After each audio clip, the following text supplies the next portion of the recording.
6 accords de coopération bilatérale ont été signés vendredi 22 juillet 2022 à Pretoria entre la Côte d'Ivoire et l'Afrique du Sud à l'occasion de la visite qu'effectue le président ivoirien Alassane Ouattara au pays arc-en-ciel. Le premier accord porte sur la coopération en matière de défense. Au total, 15 accords ont été signés entre le président ivoirien Alassane Ouattara et le président sud-africain Cyril Ramaphosa. Ces accords visent à promouvoir le plan national de développement ivoirien 2021-2025 et le plan de reconstruction et de relance économique de l'Afrique du Sud concernant les domaines politiques, économiques, culturels, sociaux et militaires.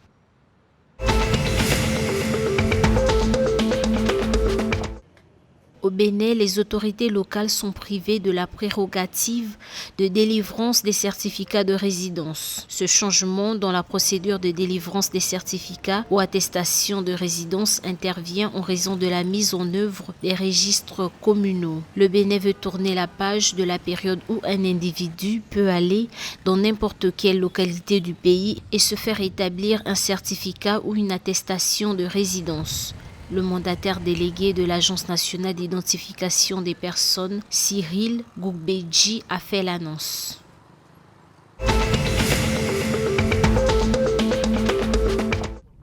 Suite à la récente attaque qualifiée de terroriste au camp de Kati au Mali, l'Organisation des Nations Unies, ONU, a envoyé pour une mission de 4 jours son secrétaire général adjoint, le Français Jean-Pierre Lacroix, pour les opérations de paix. C'est ce qu'a rapporté vendredi 22 juillet l'organisation. Au cours de sa visite, ce responsable discutera avec les autorités maliennes de la prolongation d'un an du mandat de la mission de paix récemment décidée par le Conseil de sécurité, a précisé lors du point de presse quotidien de l'ONU son porte-parole adjoint Farhan Haq.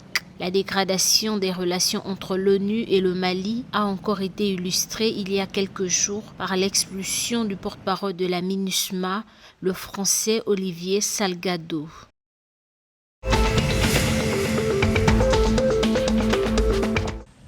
Au cours du premier semestre 2022, le ministère burkinabé de l'économie, des finances et de la prospective a mobilisé plus de 1111 milliards de francs CFA. Une annonce faite le 22 juillet lors de la deuxième session de son conseil d'administration du secteur ministériel au titre de l'année 2022. Cette deuxième session va servir de cadre pour examiner et adopter le bilan au 30 juin 2022 de la mise en œuvre du plan de travail annuel ainsi que du programme de travail ajusté. Pour les 6 premiers mois de l'année écoulée, c'est un satisfecit général qui se dégage de la mise en œuvre des activités.